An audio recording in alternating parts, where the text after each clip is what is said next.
Hello and welcome to Avasant's Global Exchange Forum, Shift Digital, Driving Sustainable Growth in the Post-COVID World. My name is Andriana Albert and I will be your MC today. Avasant is thrilled to bring this three-part thought leadership event to today's audience.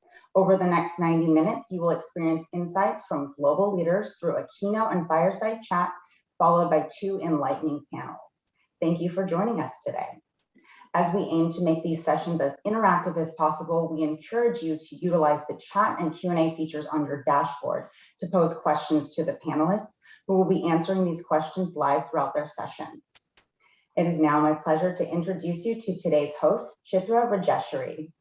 Chitra is a principal and Avasant's Global Development Practice Lead. She also serves as the Executive Director of Avasant Foundation. Chitra, welcome and thank you for joining us. Thank you, Andriana, and good morning and good afternoon and good evening, everyone. As Avasant's lead of global development, it is my pleasure to welcome you today. Shift Digital, driving sustainable growth in the post-COVID world.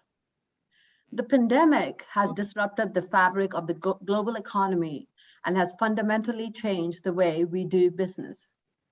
While the socioeconomic impact has been significant, it has also opened the doors to unique opportunities driven by digital services and supply chains.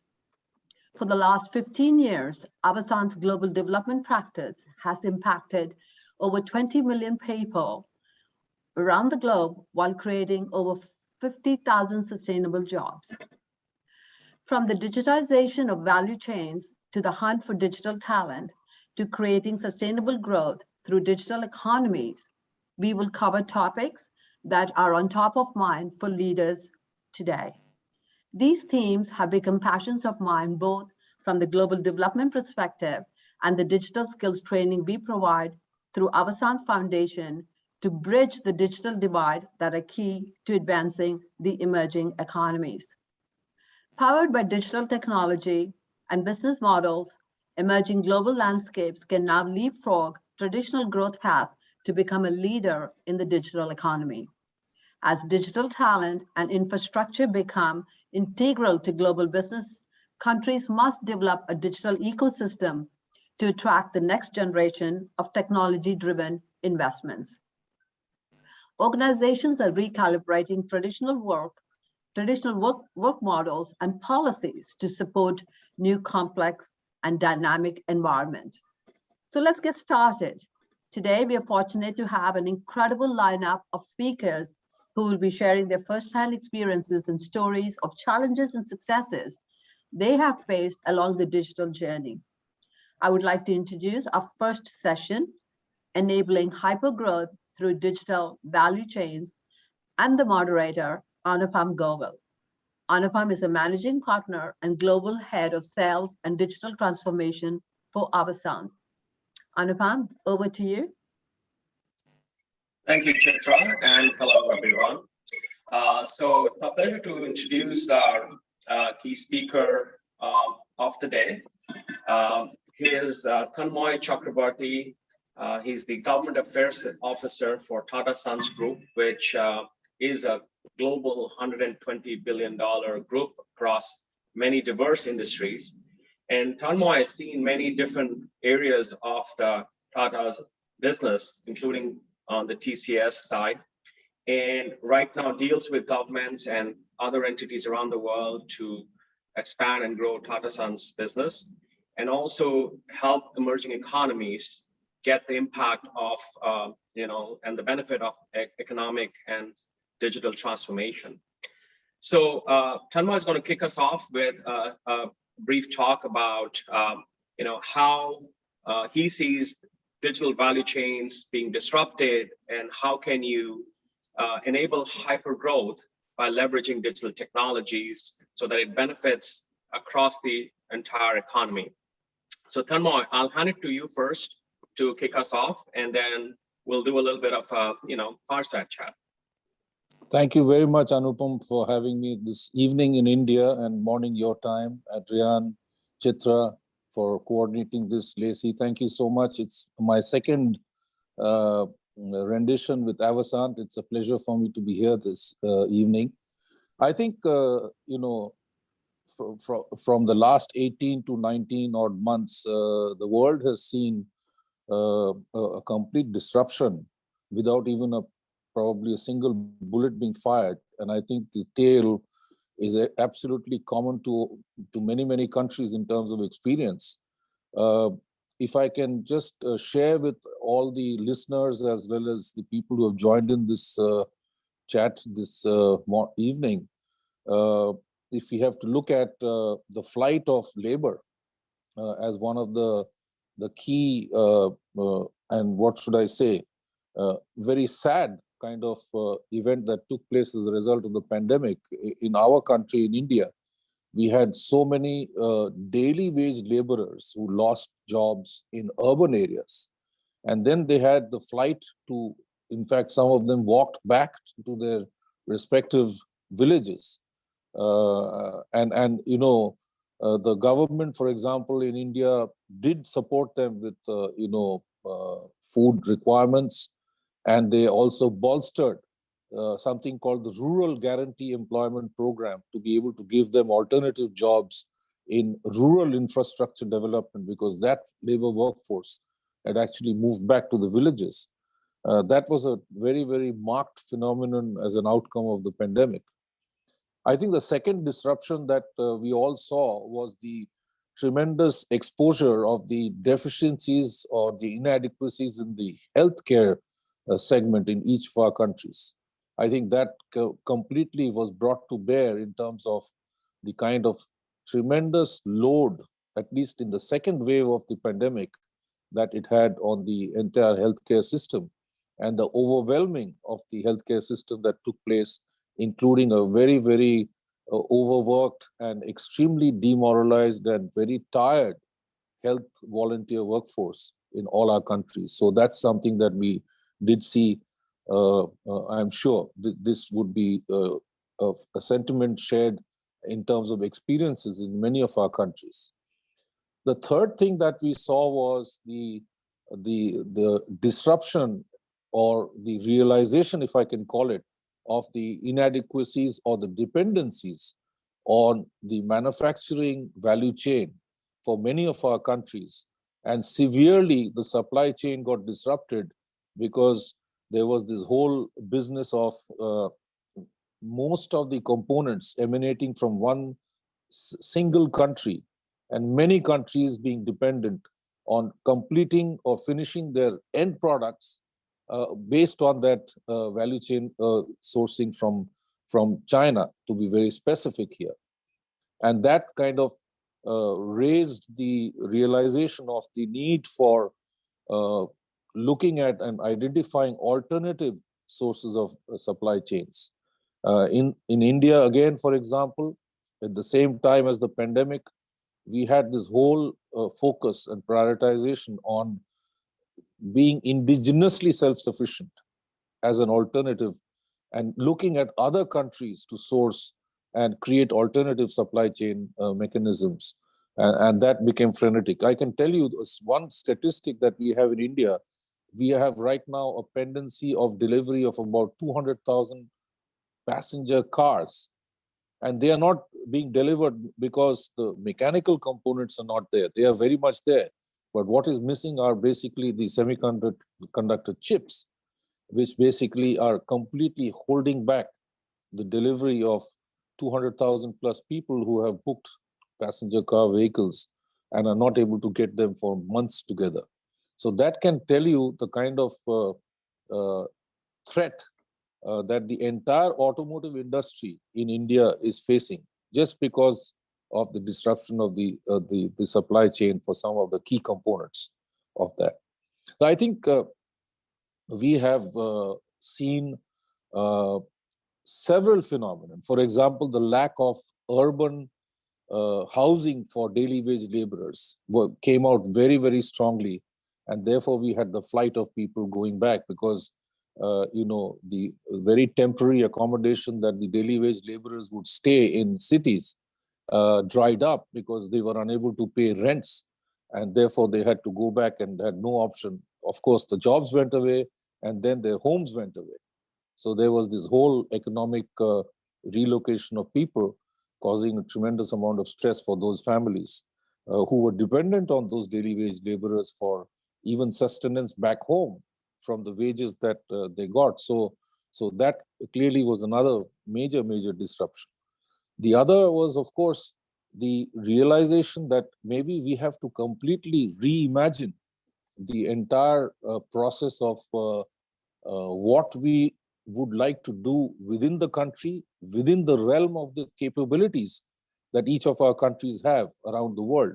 And not every country has capabilities of doing anything, and they were hitherto completely dependent on including finished products from several other countries with very little capability development of those alternatives within the respective countries. So I think we have to introspect as to how much of dependency do we want when there is such a major churn that happens due to any of the other, whether it's a pandemic or now we have the situation of a deadlock in Europe with the Ukrainian situation boiling, and we don't know which way it is going to go and what are going to be some of the consequential impacts, whether it is in the supply chain of gas or whether it is in the supply chain of energy.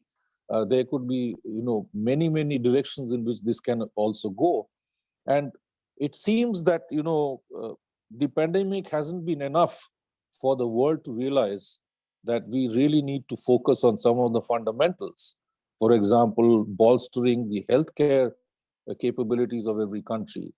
I just heard Diane telling us about the vaccine situation in Jamaica and how there is a supply issue and then there is a vaccine hesitancy issue. In India, I can tell you, we've had a tremendous focus on vaccination, which has been driven by the government. And we have been lucky to have been a country where we have had the formulation of 2 vaccine companies who have come up and indigenously developed vaccines. And therefore, we have been able to push majority of the population to go through the first dose of vaccine. And we are in a large coverage of the second dose as well. And now we have moved to young children as well as the booster dose phase of the vaccination activity that is kind of helping us to reduce the mortality levels of the havoc that the pandemic has caused in India. And I'm sure the same is the case in many other countries. So the other thing that this kind of weaves into the theme of this the session today is that what has it done to accelerate the digital absorption within the population? I think, to my understanding, the pandemic has accelerated the need for a digital coverage of the citizenry, not just in the urban areas, but also in the rural areas. We've had an instance situation in India where children haven't actually gone to schools the whole period of the entire year of last year. They have been able to take online classes, some of them on mobile phones. And here again, we've had the major exposure of the fact that many people don't have mobile phones which are smart. They have traditional analog mobile phones. And there you cannot be rendering or getting online education. So the conversion of online of traditional mobile phones to smartphones is another thing that's happening because of the dire need of providing the children with a device, whether it's a tablet, whether it's a smartphone, to be able to hook on to their online classrooms, to be able to receive sessions from their teachers, because the physical school actually just became extinct for the period of the pandemic. It is only now that we are seeing a slow trickle effect of children being taken back to school again with a lot of caution, with a lot of social distancing, completely reducing the number of people, creating the hybrid model of education, partly online, partly physical, in school, etc. So many things are evolving as a result of the pandemic. And I think the digital absorption is one of the key transformative elements. I think the need of internet has become as what should I say, pronounced, or as a basic necessity as compared to the oxygen that we breathe in the air.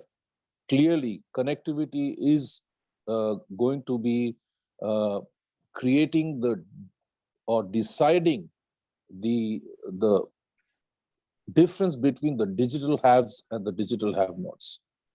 And I think here is another threat that stares us in the face, where if we do not provide for, in any of all of our countries, if we do not provide for the digital have-nots, we are going to create and increase the divide between the digitally privileged and the digitally disadvantaged. And therefore, I think one of the other things that, in fact, we right now in India are going through state elections in 5 states in the country. And many of the political leaders are actually promising tablets to people so that, you know, they can also be included in the digital access capabilities, because everything, almost everything, whether it is entertainment, whether it is education, whether it is healthcare, there is a digital element attached to each of these sectors, as it has been clearly kind of lessons learned from the pandemic, where physical movement became an absolute no-no. We had lockdowns. We had long periods of lockdowns. Even today, as I speak to you, we have a 10 o'clock in the night to a 6 o'clock in the morning curfew in many of the cities to be able to just, as a measure, contain the spread of the Omicron phase, which is where we are going through now.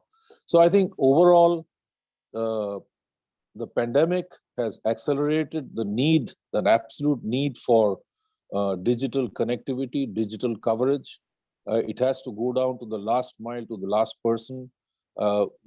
Such as us, we have a large national fiber optic program, which is connecting villages to broadband internet. It is becoming an absolute necessity, as I mentioned, like the oxygen that we breathe. Education, children depend on connectivity today. So, so does so many other segments of industry. It is very clear that just as, again, some of the practical experiences, in India, we are focusing on the small and medium enterprise segment, which is really the bulk of the employing workforce. It is not the big companies that employ large numbers of people. It is basically the MSMEs who have the largest workforce, and therefore the need for focusing on them, giving them access to capital, access to technology, access to providing them alternative supply chains for their components that they put together to complete and market their products that they manufacture. These are, I think, some of the things that will be priorities going forward as we look at globally trying to live with the situation that, you know, the so far hitherto dependence on one major country for many of our needs has to be rethought of and recrafted. And therefore, national dependencies and national capabilities need to be built as alternatives to this dependent situation that we had in the past, and how that has kind of completely, like a wake-up call, forced many of us to look at alternatives. So I think I'll stop here, Anupam, and then if there's anything that you would like to ask, let's look at them. And I think clearly the world has introspected post the pandemic, and we are beginning to see signs of changed behavior. We are looking at governments also completely becoming digitally responsive, which was hitherto extremely dependent on physical interface and a lot of paper being exchanged. That's another trend that I clearly see that the entire government today is working on a digital mode. Files have become paperless. People are on video conference calls. Senior government officials do not hesitate to come on, virtual calls and video conferences. So clearly, there's a complete change in the entire conduct of humanity, if I can call it. Thanks to the pandemic. Yeah, very good. I think you've put together many different aspects of how the pandemic has disrupted different industries, supply chains across different sectors, from healthcare to education, to politics, and how it has had a real impact on people's daily lives. So I'd like to ask you, while of course we've seen a lot of this negative impact across the globe, what are some of the new opportunities that have come up, especially for the emerging economies in this post-COVID world? And how can these developing regions leverage digitalization of value chains to thrive in this post-pandemic world? I think the opportunities in the technology space for some of the countries who have been kind of chugging along in absorbing technology is indeed the opportunity today to completely take a quantum leap and come at par with, in fact, some of the most advanced digitally absorbing countries around the world. That indeed is the opportunity for the emerging markets. The fact that they don't have to go through the traditional steps to be able to come to this, they can actually jumpstart and completely take this. Take, for example, the opportunity for digital education. Today, because of the pandemic, children can't go to schools. And here is an opportunity to create digital content of education across the curriculum and to be able to provide that. And therefore, what will come is the tremendous quality in education, where the best of professors' classes can be actually canned, and it can be shared amongst many, many other students, even beyond the physical confines or the boundaries of a single classroom. That is the opportunity that exists in the field of education. Take, for example, healthcare. People in the villages, through telemedicine and through video conferencing capability with the efficient and proficient doctors who are mostly in the cities, and they really don't go to practice in villages. The ability for the village folk to be able to avail the benefits of the expertise of doctors can be digitally taken by these villagers who hitherto had never an opportunity to get such advice, medical advice, and this is through telemedicine that we are really proliferating in our country, for example, and I'm sure it is working and happening in many other countries, where the doctor in the city is actually committing a couple of hours of his practice to having video conference with the village folks and giving them the right advice. So again, that's going to have a very positive impact on the healthcare and the healthcare impact in the far-flung areas, as an example. So instances like this or opportunities like this, if they are taken on holistically, can have a tremendously accelerating and cascading positive impact amongst society, thanks to the adoption of technology. Yeah, at the same time, Tanmoy, it's very vital that these countries focus on building the digital infrastructure and increase the digital adoption within their population. Because if they don't have the connectivity, if they don't have the devices, if they don't have the education and basic fundamental digital skills, they're going to be again left behind in this next era of growth, where we're seeing really the traditional supply chains being rewired as digital supply chains, right? You don't have to have paper flowing through customs and other bottlenecks in order to move goods and get one product from one place to the other. So we are, seeing now that a lot of governments are stepping up to improve the digital infrastructure. But let's talk about on the private sector side. You talked about the digital divide. what role can the private sector play, and especially in light of what your group is doing, to ensure that everybody has access to the basic digital infrastructure and talent and capabilities? I think the question no more is, Anupam, that why IT? I think that question is now completely answered with the pandemic. Therefore, the question on everybody's mind is how much of IT and how soon is really going to be the differentiator, and it'll differentiate countries who are going to lead and countries who are going to lag. I think that's where it is. And your second question on the participation of the private sector, it's a critical one. I think the private sector's role as a partner to accelerate a country's transformation is absolutely become very, very pronounced. It is the skills that exist in the private sector that now needs to partner with the policy making, leadership, decision making, machinery of the government to be able to really bring about that change. And this is where the true benefit of technology is that you don't really need to reinvent the wheel over and over again. You just have to take the best practices that exist, which have brought impact, and tweak it to local needs of specific countries. And that itself accelerates the whole process of delivering outcomes. And that is where I think the opportunity lies, in being open to be able to absorb something that has worked, and to be able to replicate that, of course, with local nuances factored in. But nevertheless, the time it takes to deliver and reach an outcome is a much faster time frame as compared to be able to reinventing the wheel over and over again. I think this is also one of the things that is a phenomenon that we are seeing in India. For example, we have a federal structure of government. We have the central government, which is the federal government. We have the state governments.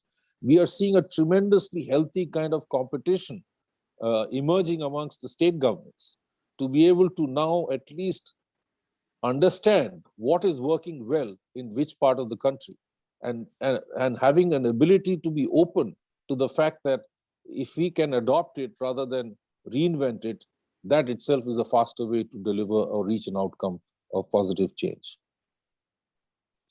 Excellent. So what are some of the initiatives that your group is running globally to help some of the other developing economies take advantage of digitalization and other opportunities posed by the post-pandemic world? See, during the course of the pandemic, Anupam, the Tata Group has actually set up 4 or 5 new initiatives, ventures. They have actually invested and set up these ventures. The first one was the Tata MD, which is the Tata Medical Devices, where, from a country where we imported every single PPE kit that we needed during the COVID regime, we are now at a situation where we have we have PPE kits which we are manufacturing in surplus and we are exporting it. It's not the Tatas, but many companies came together to take up the challenge of self-sufficiency in a product that we actually didn't have. We imported every single PPE kit just before we were hit with COVID. And here is a situation in the last 18 months. We have come to a situation where we are now exporting and sending PPE kits to other countries. So Tata MD came up with a paper strip-based COVID testing kit, which again, we didn't have in the country. We were importing from other companies and other countries. So it's a very low-cost paper strip-based COVID testing kit. And the recent innovation, which has been also approved by ICMR, is the Omicron variant detection paper-based testing kit, which is the newest. And now we are actually talking about sending this to many parts of the world. We're talking to other countries, not only that is being used in India, but the same thing is now going all over the world and benefiting other countries as well. That was the first initiative called Tata MD. The second one was Tata Electronics, where we were the China Plus supply chain endeavor to be able to set up capability in the country in the area of electronics manufacturing.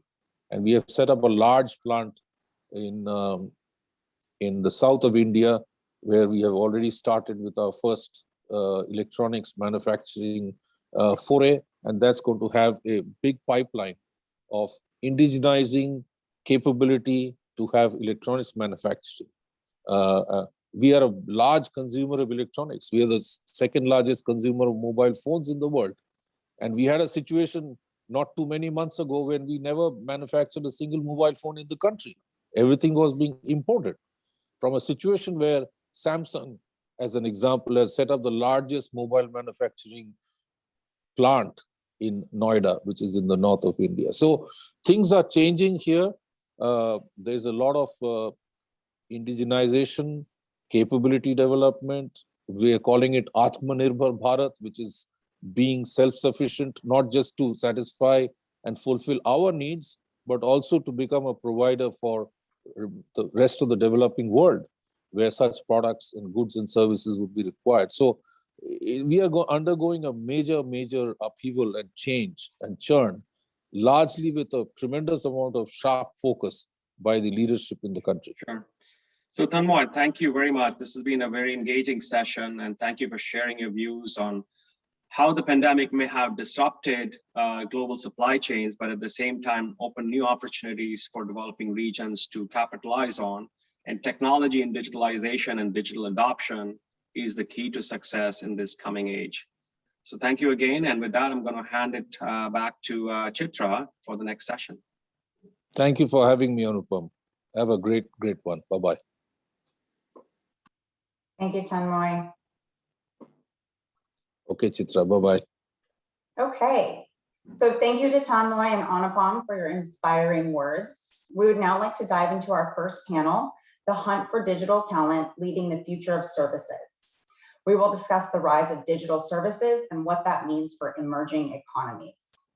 I'll now hand it over to Chitra, who will be moderating the panel. Chitra, welcome back. Thank you, Andriana. That was a fascinating session. And Tanmoy, what an amazing insight you gave us on what's happening in India with regards to post-COVID.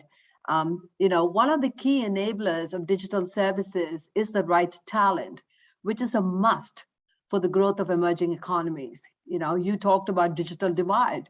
Today we have a digital divide, which we must bridge as we work towards the future. You talked about digital absorption. You talked about virtual education, which is something that we are all, going towards. We don't have a choice. You talked about hardware, where the students need to have access to a laptop or a smartphone or a tablet so that they're able to participate in the virtual learning. You talked about the haves and the have-nots. This is critical to creating the digital talent, which there is a huge need for in the emerging economies. So we have a fascinating panel for discussion on hunt for digital talent and leading the future of services. And with that, I would like to welcome our esteemed panelists, Diane Edwards and Robert Ferguson. Would you please be kind enough to take a minute to just introduce yourself, your organization, your designation, so that we can dive into this into this discussion. Diane?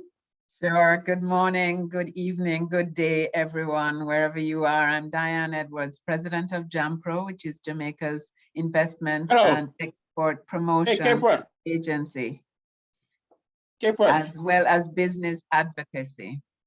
Thanks. Great to be here, Chitra. Thank you, Diane. Robert?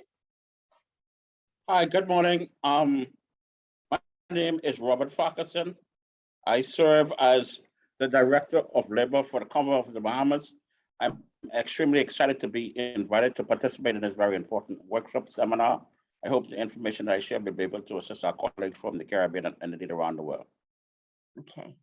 Thank you both. So let's dive in. So my first question is just an introductory question here, Diane.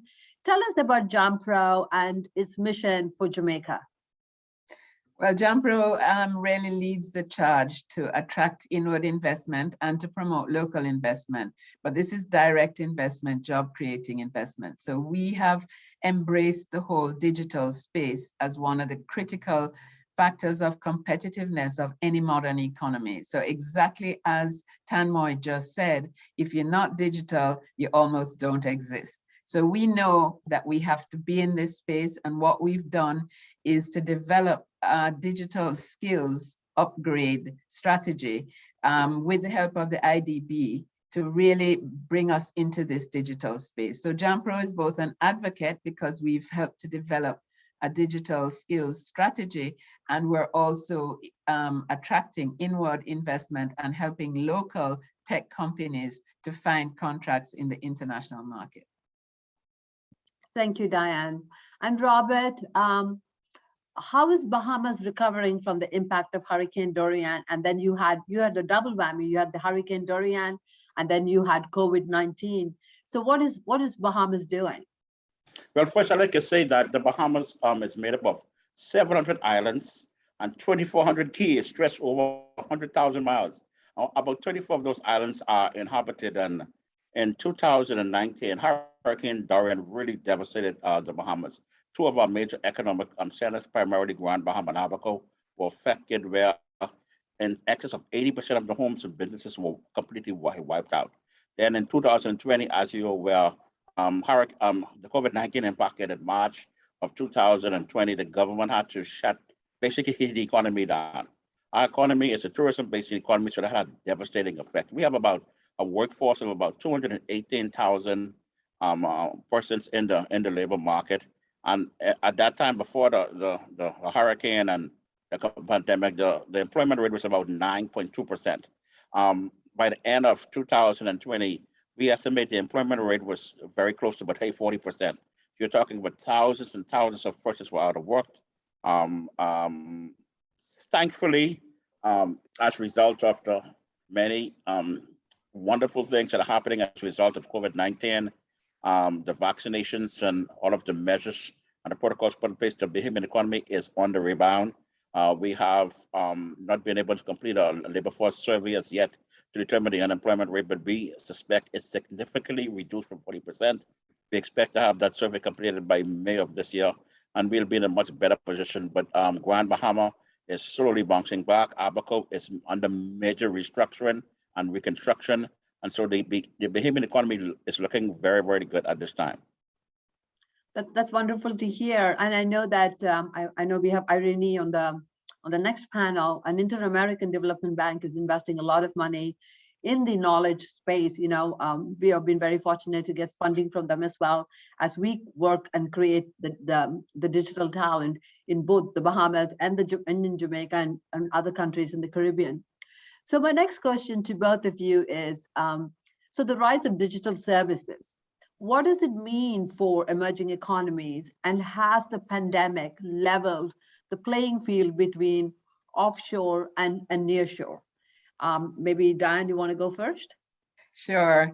Yeah, I would say that it's definitely leveled the offshore and nearshore debate, because nearshore has really come to prominence as supply chains, and particularly longer supply chains, have become really more vulnerable or reveal their vulnerabilities. So what's happening is that we find companies now looking for nearshore options who would previously have had only offshore and very far shore options. So the nearshore has really come into its own space. What we found is that even during the pandemic, our digital services sector grew 15%. So we're now at 46,000 people.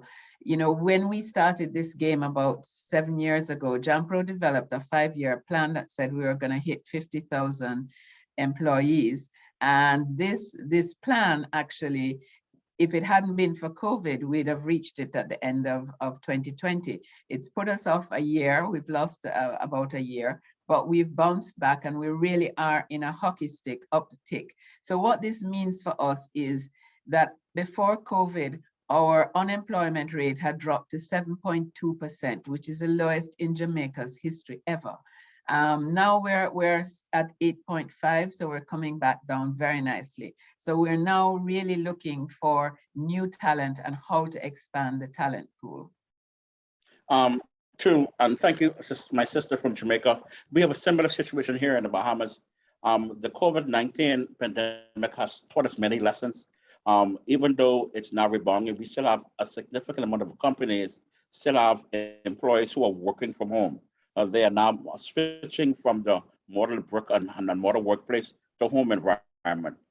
In addition to that, the COVID-19 pandemic has taught us lessons. We had developed so many business opportunities using the digital divide.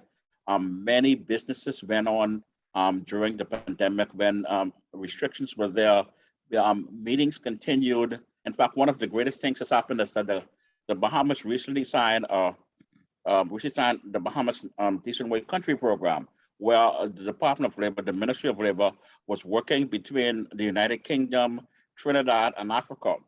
And over that period of time, in about a week, completed a Bahamas Decent Wage Country Program using the digital space. We didn't have one face-to-face meeting, and that just gave us an idea, an indication how important the digital space is. As far as the economy, we have, as I indicated earlier, 34 inhabited islands. So we have our young people in particular who would have lost their jobs as a result of COVID-19 are finding new and creative ways to employ themselves using the digital space. So you can have someone on the island of Eleuthera who's working for somebody in Grand Bahama, and the business is actually located in New Providence. And that's an example of how important the digital space is in a growing economy.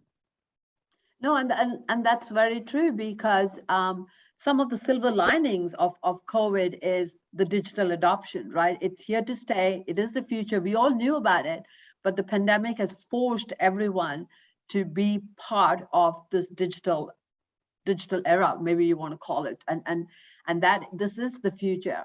So Diane, I know that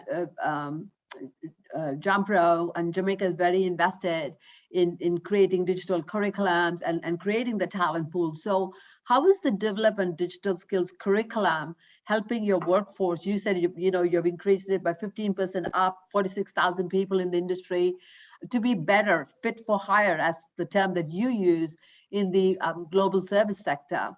And why is it important to develop the digital curriculum? This is extremely, I'm very passionate about this topic. This is what I do from the foundation side of it. So I want to hear your take on this.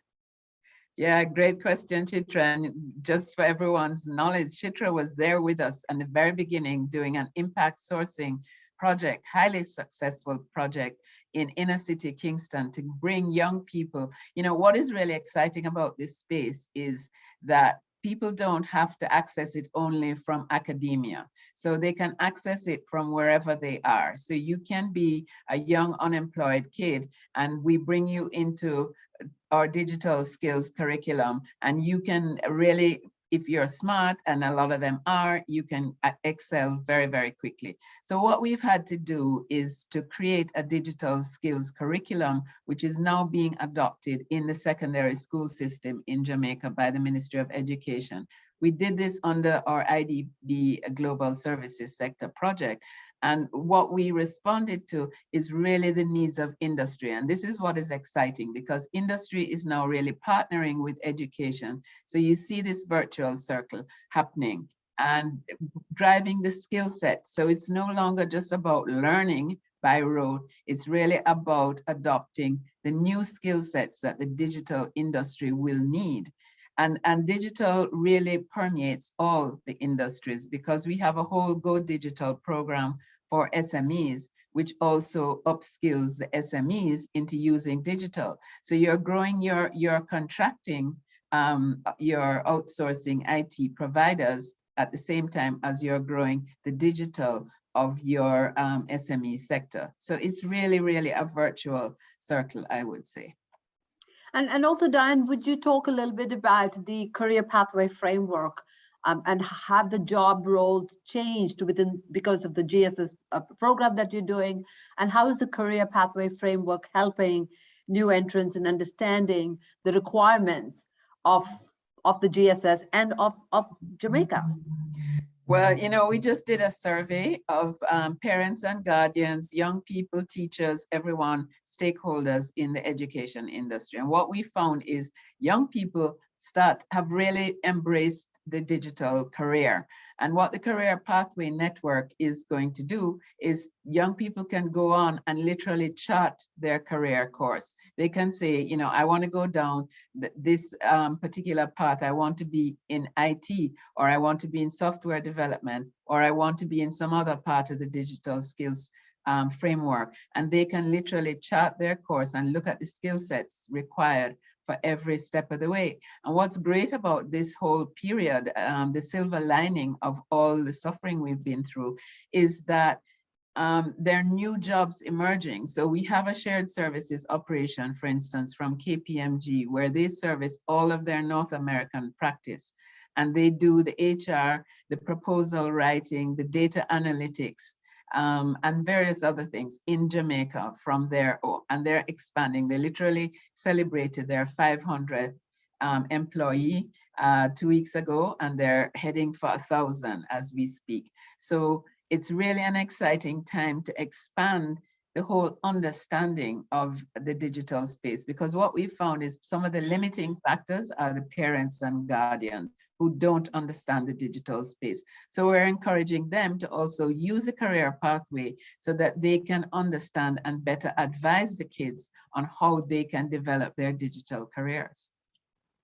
That sounds very interesting and fascinating, and hopefully, as people embrace this, new pathways that's being created within the country, I'm sure it'll open a lot of doors, because there is job opportunities in Jamaica, and I can vouch for it. We've done our training programs there and have had such high success rates. So Right, obviously there's a keen interest, and I think you are in the right track. You're leading the way, in fact, in the region. So Robert, coming to you, you are the Director of Labor for the Bahamas. I know you have a lot of responsibility, especially now, since with the Hurricane Dorian and COVID. You talked about the amount of job losses, especially since the biggest job creation in the Bahamas is the tourism sector. But then again, there are many other industries that are coming up. And what we have noticed is that there is a huge digital divide, right? In fact, there's a huge lack of digital talent, and I know Bahamas is in the right track. So how can Bahamas develop the digital talent to address market demand, considering there is this huge need in the country? Well, thank you so much for that question. One of the interesting things, the Inter-American Development Bank has partnered with the government of Bahamas to provide training for young Bahamians in general, to really take advantage of this space and become entrepreneurs and fully participate in this space. The Avasat Foundation is working hand in hand with the Department of Labor, where we identifying interested persons in our database here at the Department of Labor. And all of the training is done online. I think we're on our third cohort now, where between 30 and 40 at a time. And so what this does, it gives people in the Bahamas, spread across every island in the Bahamas, an opportunity to become certified and be able to access employment opportunities and revenue generation opportunities. Some example, persons can do business processing and re-engineering. People can participate in software development, in website design, in maintenance, in cybersecurity, and help desk support services and training. What is so remarkable is that the government of Bahamas, through the Department of Labor, is partnering with the Bahamas Technical and Vocational Institute. And we have partnered with them because they are now offering certification in a number of areas using the digital space. Prime example, the Disney Corporation is opening up a major development on an island called Eleuthera, right? They said to us, listen, we need certified people to work in this project, both in the construction side as well as the hotel side. So the Department of Labor is traveling to Eleuthera this month. We're going to have 2 job fairs, and we're going to invite persons to come in and sign up, and they're going to be certified electronically. So when the hotel begins to hire in June of this year, we will have 300 qualified Bahamians using a digital divide who can go directly on that site. The Ritz-Carlton Hotel, that's a very popular name around the world. They're developing a product on one of the keys in the Exuma keys. And they have also said to us, we need certified Bahamians to work on this project. Again, we are partnering with the Bahamas Technical and Vocational Institute to provide that training. Grand Bahama, our second largest economy, eh? Grand Bahama has a major shipping company, a shipyard company where they repair cruise ships, mega cruise ships. We have hundreds of non-Bahamians working on that project. They said, if you could certify, we would hire Bahamians. What does that mean? We have already done the work, and in the very near future, we're going to be having career fairs and job fairs using the digital space where you can become certified and be employed. So there are many opportunities for persons using the space, the digital divide, to really change their career. Persons don't have to traditionally go to a brick and mortar place anymore. You can become certified. You could use the certification to open social media companies, to open branding and marketing companies. And my sister from Jamaica spoke about the educational aspect of this. It's amazing what can happen using digital divide. The University of the Bahamas and a number of tertiary level institutions through the pandemic continued to operate for their students using the digital space. The government of the Bahamas recently, just tomorrow, will be celebrating 1 year of a digitization process, where in another 4 months, they will have over 200 government services that will be available online using the digital space. So digitalization is transforming the entire economy of the Bahamas, and it's really a wonderful thing. That sounds Absolutely. amazing. Chitra, if I might just say, Robert Sure. has hit the nail on the head. There's so many parallels between what they're doing and what we're doing. We have a whole national business portal program, which is doing exactly what Robert said. And so we're really digitizing the economy. And I think the whole national broadband network has become really a big, big deal. And as Tanmoy said, now broadband is as important as any utility. It's like Right. electricity or water. We can't live without it. Yeah, no, that's true. In fact, you literally took the words out of my mouth. My last question to both of you is, as we're getting close to wrapping up, about 5 minutes to go, is what is necessary for enabling a digital workplace and workforce for the future? So you already started that, Diane, so you can continue on with it. Sure. I think the political will is critical, because I think politicians have now understood, and leaders in the country have now understood the importance of the digital space, and that it's an enabler for everyone. So I think leadership is critical. And I think broadband, as I said, is the big enabler. So we have now looked at how do we use satellite technology to take broadband across the country, because our country is very mountainous. So it's not so easy using fiber, because you can't take fiber up into real mountain villages. So real satellite technology for broadband. And then of course, developing the skill sets and re-evaluating the whole digital space. So, and getting the parents and guardians and guidance counselors on board, so that really you're developing people's understanding of the jobs of the future, the flexibility of those jobs, the digital enabling of those jobs. And as I say to all our students in the outsourcing sphere, you can work for a Fortune 500 company and sit in Jamaica. You can sit in your pajamas at home, because we've got 40% of those 46,000 working from home. So there's a real opportunity for you to practice whatever skill you have online and deliver that skill to someone halfway around the globe. That's very true. And Robert? I endorse everything that my sister would have said. I just want to add, however, that unlike Jamaica, which is a very mountainous country, and they have to use satellite technology, in the Bahamas, we're the opposite. Because we have 34 islands spread out, we have to find a mechanism. And the Bahamas, thankfully, already has in place the infrastructure where all 34 of the islands are connected by fiber optic undersea cable. So that's a great jumpstart for us here in the Bahamas.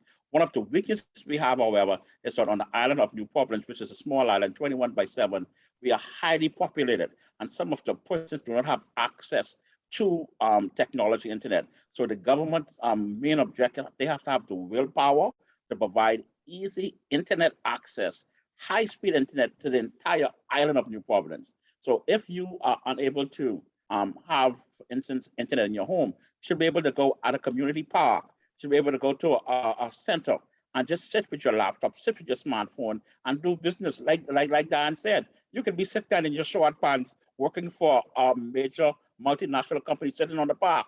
That's the kind of flexibility that the digital space provides. And in the Bahamas, we are poised for it. And one more thing I want to add before we wrap up.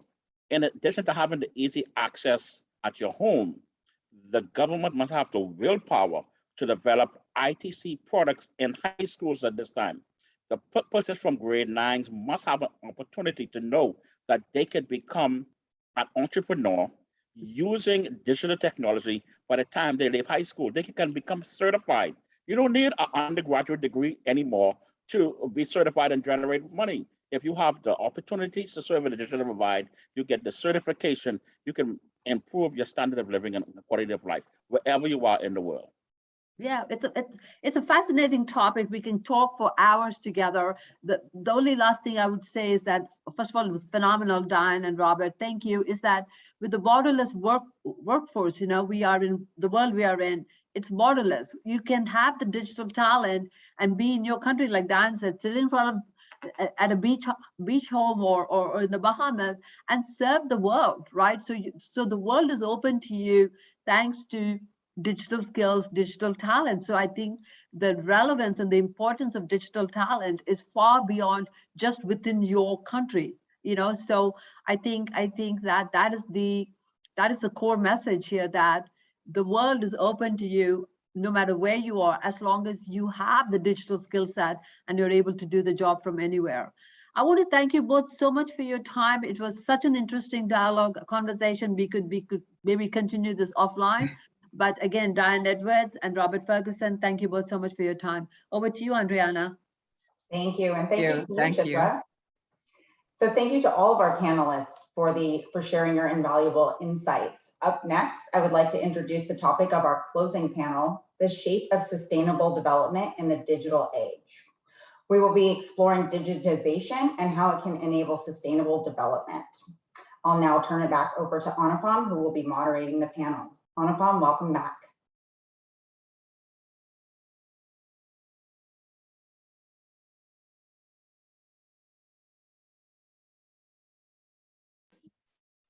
Thank you again, Andriana. I see Arini, you're on camera. Don't see Jean yet. Jean's there. I see her. Okay. All right, great. So let me start with introductions first. Arini Arias-Hoffman is the CEO for Inter-American Development Bank Lab, which is the innovation arm of IDB. And she runs a development bank which really works closely across the Latin America, Caribbean region to bring innovation and socioeconomic development through innovation and technology.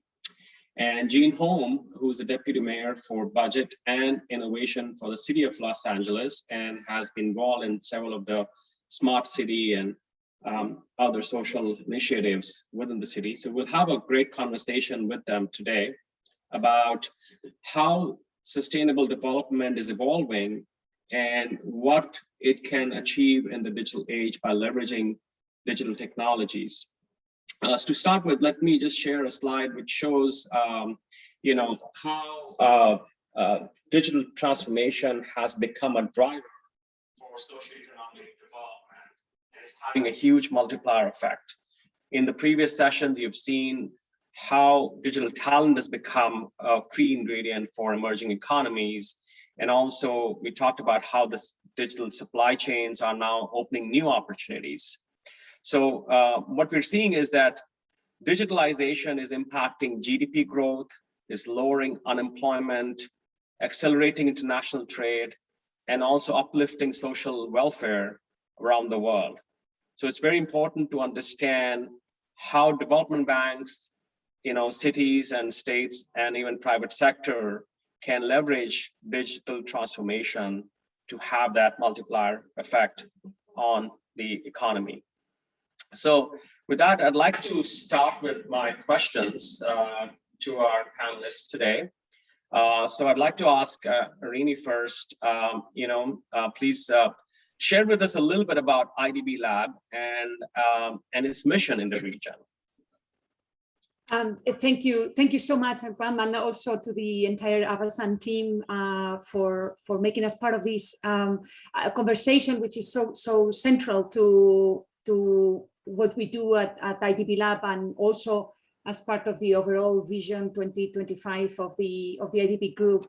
And our focus at IDB Lab is to take risk that is difficult for other parts of the group to take in order to advance the recovery of the region and the improvement of lives in the region. So we do that through financing, through knowledge, through connections, and of course, digital, and working on those enablers that we were talking about before is a critical part of that path in order to have a really digitally inclusive growth in the region. And I think you've laid out very clearly with this data point why we should do it.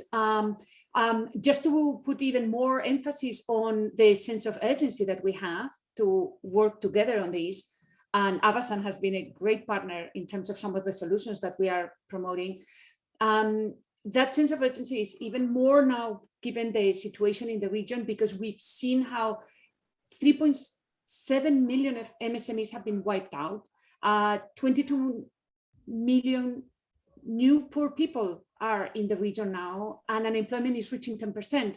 So we need new drivers of recovery, of growth, and it's clearly digitalization is an opportunity, but it has to be done with a very deliberate sense of making that growth and that digitalization inclusive.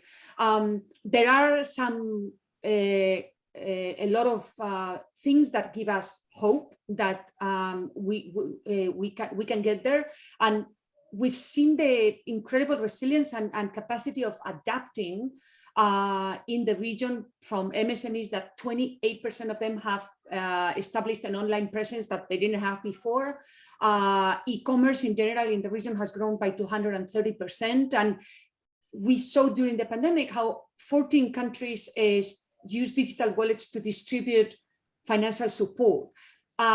This is not small. This is actually a step that we have to build on, because it's for the first time including digitally, for example, in the financial sector, people that didn't even have access to the formal financial sector before. So we need to build on this, and that's why we're here. And the role of IDB Lab is to experiment, to put seed capital in prototypes, in startups, in innovators, and in programs that in a very deliberate way again can promote the access to these digital solutions and improve the recovery of the region. Thank you, Irini. Now, Jean, you've been with the city of LA now for several years. You've also had a prior career with the development banks. So share with us a little bit about your role and how the city of LA is transforming itself into becoming a smart and connected city. Sure, and thank you very much. I think this is an amazing set of discussions we've had today, and really ignites new ideas for me as well. So I just want to give a shout out and thanks to all the other speakers today. As you point out, before I came to the city of Los Angeles, which is my hometown, I had spent some time with the World Bank in Sub-Saharan Africa, with the White House, and with NASA. So I've looked at kind of from a federal or international perspective, and then brought that back again to Los Angeles. And I think that's been helpful in a couple of ways. One is it's expanded some of the ways in which we look at how we want to be a more connected city, from just sort of like fiber in the ground and streetlights with 5G small cells, to really how are we helping people transform their lives. Los Angeles County, of 10 million residents, is one of the most impoverished counties in the country when you factor in the cost of housing. And so we have extraordinarily rich people, and we have some of the poorest people as well. So when we think about a connected city, we have to put equity at the very beginning of that discussion. the previous panel was talking about making sure that every single person has the access to sort of like achieve their goals because they're now in this global marketplace. And that's part of what we also realize in the city. So we use data to drive our policies. Mayor Eric Garcetti is very specific about making sure we have performance metrics and making sure that it's not just policies that people feel are good, but policies that actually perform and positively impact people's lives. We do a lot of things around digital inclusion and connectivity for our residents, our businesses in the city, including our Angelino Connect program, which really brings together 140 different city services online, but in a way that also includes financial inclusion aspects, so that if people don't have banking, we help them get access to banking. And then we also look at how we're deploying new tools for innovation across city departments and with our partners, and really doing that in an effective way. I'm right in the middle of our budget process. The city of Los Angeles spends $11.5 billion every year and invests $60 billion each year in our pension, through our pension plans. And the way in which we leverage that money can really have an effect. So we can just spend in a traditional sort of government RFP kind of way, or we can transform the way in which we're doing that. We've just done a complete transformation of our procurement, changed it so that we now host a regional procurement platform that focuses on helping small businesses and minority-owned businesses be able to more easily access now $15 billion in shared procurements across the area and make it easier for anybody to compete, anybody to get some of those contracts, and making sure that we connect people not just through digital inclusion, but that we're connecting them financially, we're connecting them with opportunity, and we're connecting them with education. Thank you, Jean. So let me ask you the next question first, and then Irini can also contribute. So as we've heard in the prior session, the pandemic had a huge impact on emerging economies as well as in lower income communities. How has that shifted or accelerated your social impact initiatives?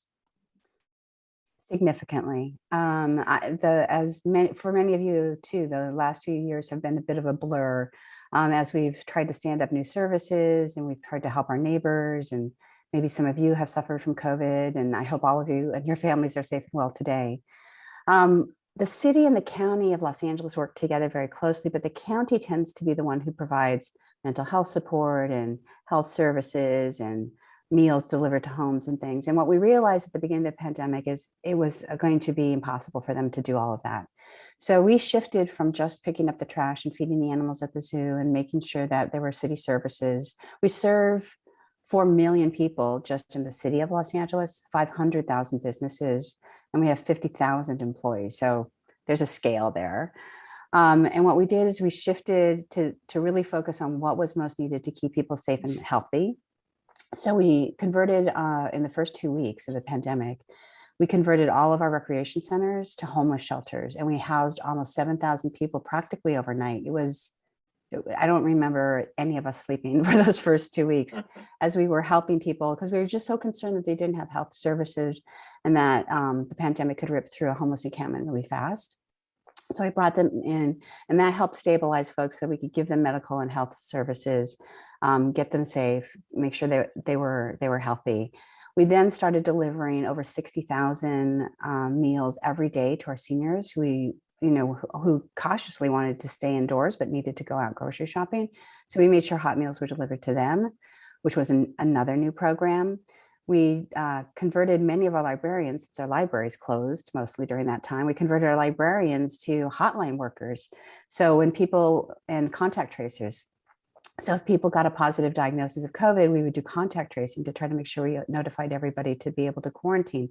And that was a big lift by our librarians. So we made a lot of changes, and specifically we started diving into the data because it was in the early days, it was chasing where COVID outbreaks were happening. And we realized that there were indicators before COVID tests were coming back. And some of those indicators were neighborhoods where we had a lot of first line workers, where people were working in grocery stores and had high exposure, where people were taking lots of public transportation, where people were have less access to healthcare services. And so we deployed mobile healthcare clinics in those communities, so that in mobile testing clinics and eventually mobile vaccination clinics, so that in those hardest hit communities, even before they knew that there were COVID outbreaks, we were there on the ground being able to support them. Right. So Irene, how has the pandemic shifted or accelerated the development bank's social impact initiatives, and how are you adapting to the global socioeconomic challenges? Yeah, thank you. And it's great to hear, Jean, what you did in Los Angeles. We clearly, during the beginning of the pandemic, immediately shifted gears to mobilize the innovation ecosystem, one of the enablers that you listed there as critical, to develop solutions that could address the emergency. And that was an incredible response that we got from our various partners across the region. So within the first 2 weeks of the pandemic, we had 500 proposals around the medical emergency, and many of these prototypes later materialized into actual solutions like prototypes or products for ventilators, or supporting and improving the time of response, or solutions like digital health solutions like Medley in Trinidad and Tobago, for example. And some of these prototypes have then continued to grow, and companies like Medley are now raising new rounds of funding and scaling up. So that was sort of an immediate response. But for the rest of the programs that we have, we work together with Avasan and on other partners very much on the skill gap and digital skills. And many of those programs had to shift their model to be able to provide the same coverage to the youth, for example, at risk that they were training before, like Forge from Argentina, to be able to do it online. So there was a lot of working together with those partners to adapt their skills program, and those are things that they've gained, and now they will actually is making them more resilient and also able to reach many more people. But I want to focus also on things that go beyond the basic enablers we talked about earlier. In the earlier panel, of course, there was a focus on connectivity and access to devices, but we've gone also beyond that to look at specific technologies that can unlock a lot of potential, but that could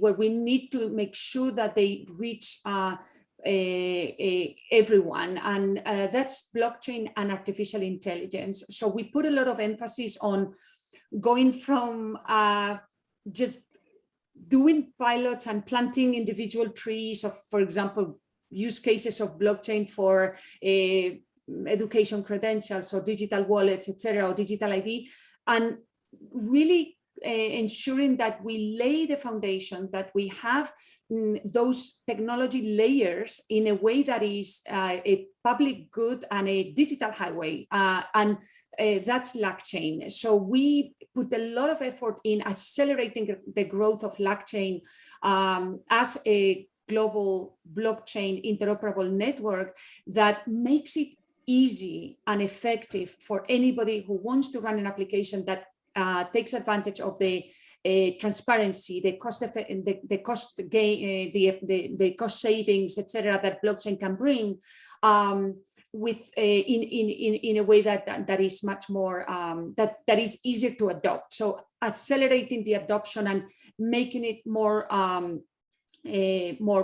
widespread. And we did the same with artificial intelligence to ensure that we built not just the public policy with our public arm in terms of responsible use of artificial intelligence, but also work with investors and with entrepreneurs to develop tools for the responsible use of AI, because we saw an explosion of solutions during the pandemic for provision of digital health provision, of education, and use of very highly sensitive data.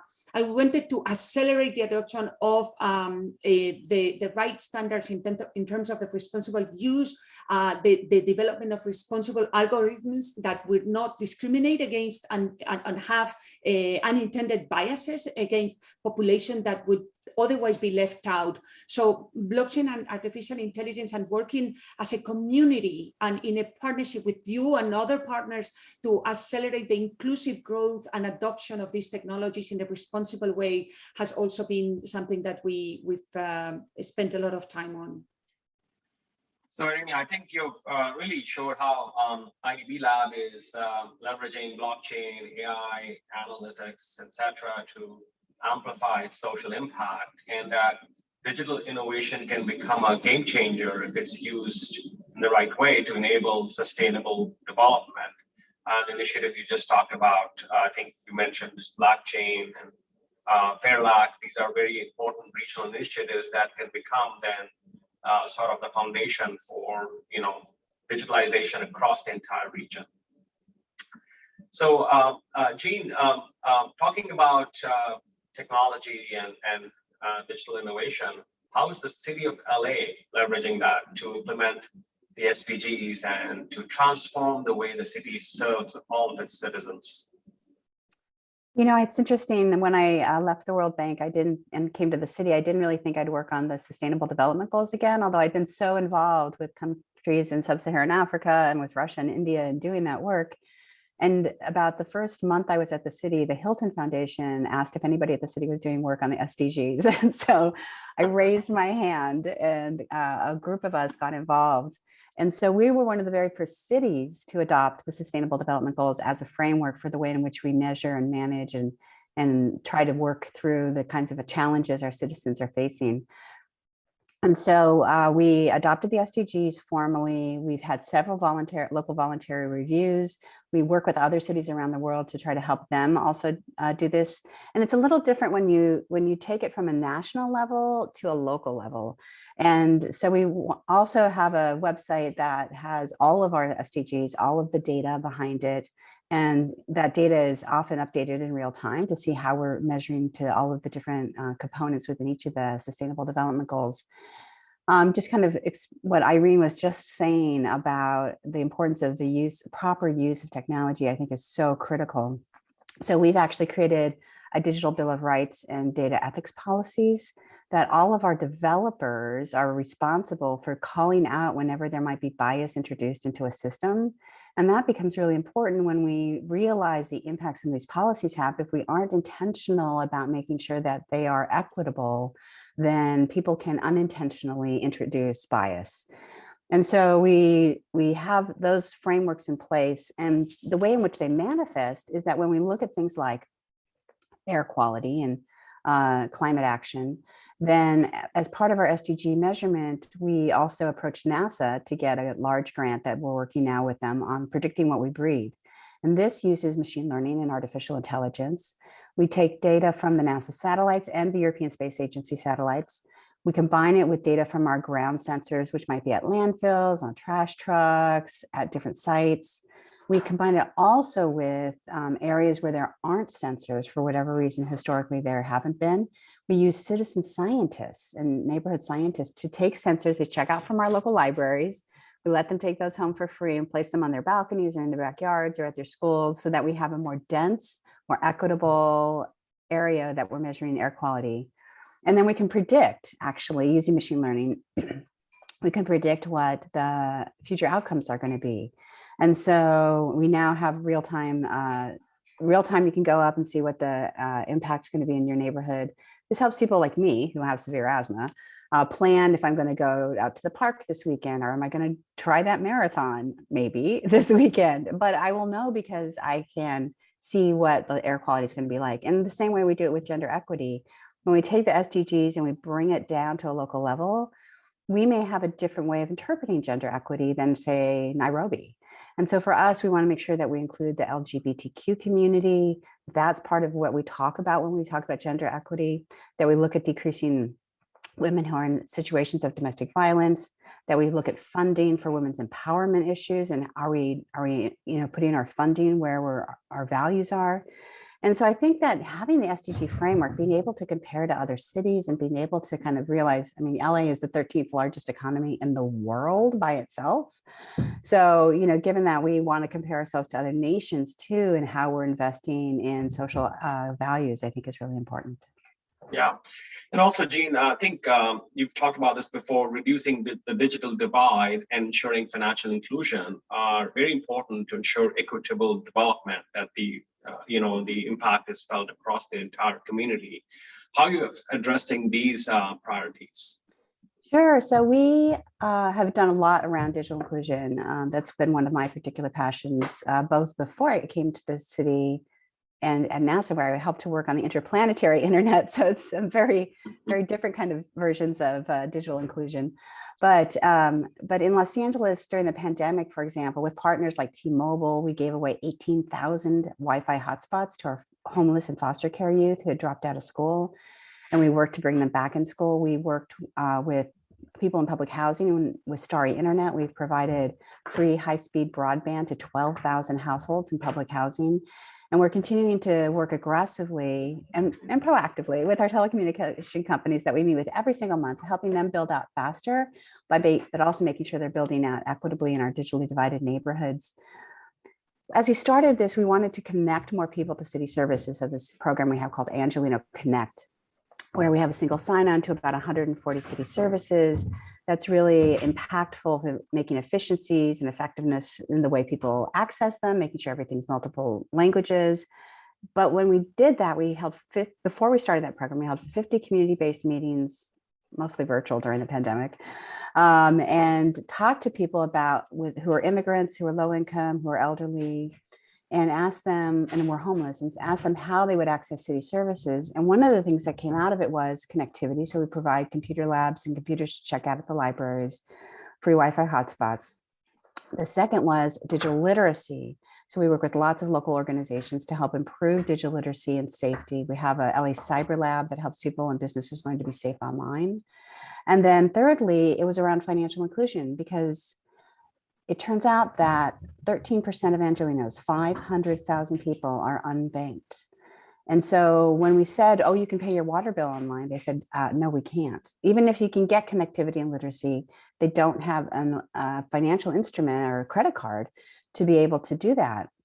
So we work with MasterCard and MocaFi and Sunrise Bank. We created a whole new program that allows people who have been traditionally unbanked to get banking services fee-free, no cost, and we have dispersed city funds out to people for different programs. Over $25 million have been distributed in the last year to people in need through that program, and it's all fee-free, and it gives them access to banking services, which is transformational. Yeah, so Irini, I think financial inclusion, as you've talked about in the past, is also a very key priority of IDB Lab. And we have seen that despite high level of literacy in the Caribbean, Latin America region, access to finance for small businesses and entrepreneurs has been a challenge. So what is the IDB Lab doing in that area?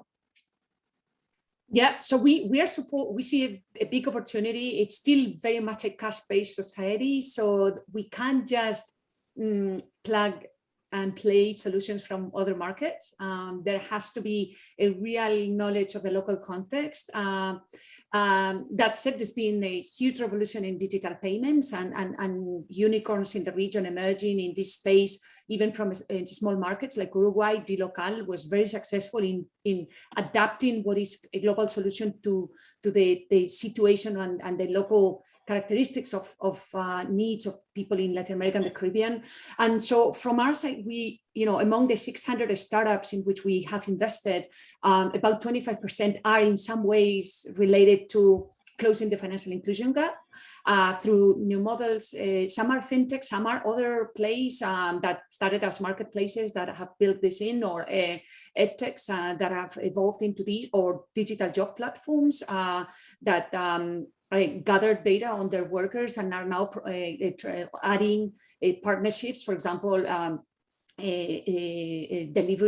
delivery companies that are partnering up with digital banks or fintechs to provide financial services to what often is a population of independent workers that would not have regular access to banking services. So we're putting a lot of financing in the form of equity in startups that are at the forefront of this.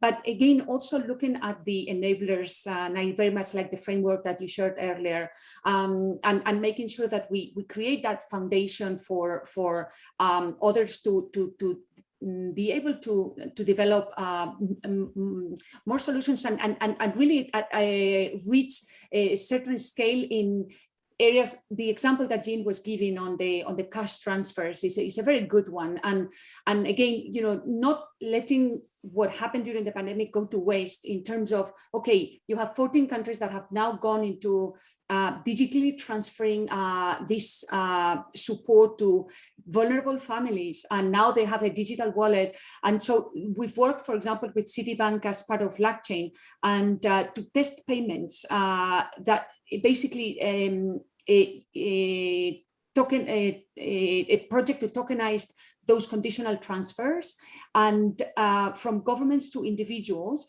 and doing it in a way that is faster, is more secure, and it can secure potentially hundreds of millions of transactions a year. So we've done that in Colombia, and we're doing it in Panama, and but this same platform then allows you to take it everywhere else. And so I think it's working at those two levels, finding those gems and companies that are innovating and are coming up with these new models, and also working on the environment and these enablers that can help take it to scale. Well, we're almost coming to the end of our session, but no discussion on sustainable development would be complete without addressing the risk of climate change. And as we have been seeing in the recent years with the escalation in climate-related disasters and the impact on society and especially in the developing region, what are you doing in terms of IDB Lab, and then Jean, you can add from a City of LA perspective, to mitigate these challenges and preempt climate-related socioeconomic disruption? Yeah, part of Vision 2025, of course, for the entire group, IDB Group, focuses on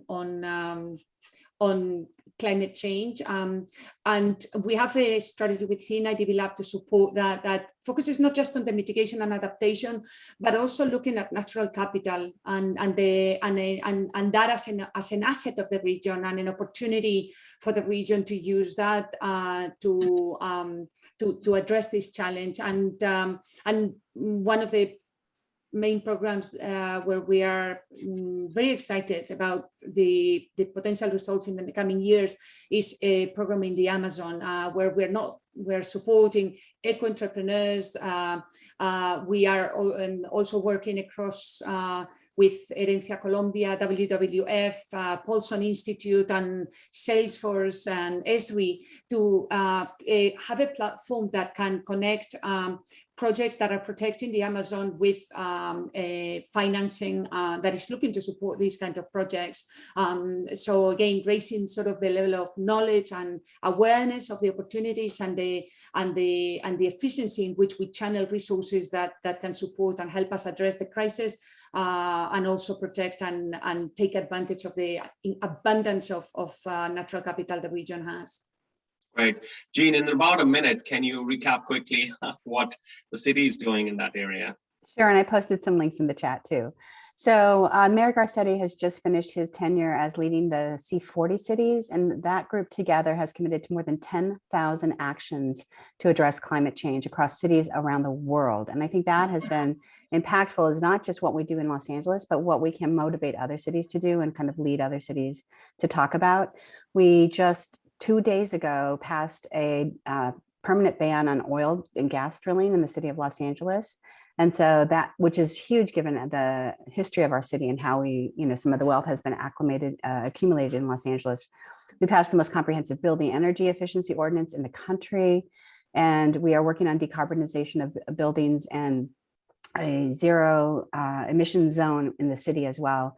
We have electric vehicle car sharing to get people, that's at extraordinarily low cost in neighborhoods we want to get them used to electric vehicles. And we are building 30,000 electrical vehicle stations for free, charging stations for free around the city. So we've done a huge amount. We continue to be extraordinarily committed to being a city that leads in climate actions, because you're right, that is the issue of our decade. Thank you again, Harini and Jean. And this has been a trifecta, perfect trifecta of insightful sessions covering, the opportunities emerging in the post-COVID world, the importance of digital talent, and finally, why sustainable development is important and how digitalization can accelerate that. So with that, we are at the end of today's program. If you can show the final slide with the final takeaways. Essentially, what we have seen is that digital transformation has become an imperative for competing in the new economy, and the pandemic just accelerated that whole transformation. Digital services will drive the next wave of growth, and economies need to build the right digital talent to fuel the economic and social progress. So with that, I'll hand it back to Andriana, and thank you, everyone. Thank you to all of today's speakers and participants. We hope you enjoyed the sessions as much as we did. A replay of Avasant's Global Exchange Forum and the slides shared will be available on our events page shortly and emailed to all attendees. Thank you again for joining us, and we look forward to seeing you at another Avasant Global Exchange Forum soon. Cheers, everyone.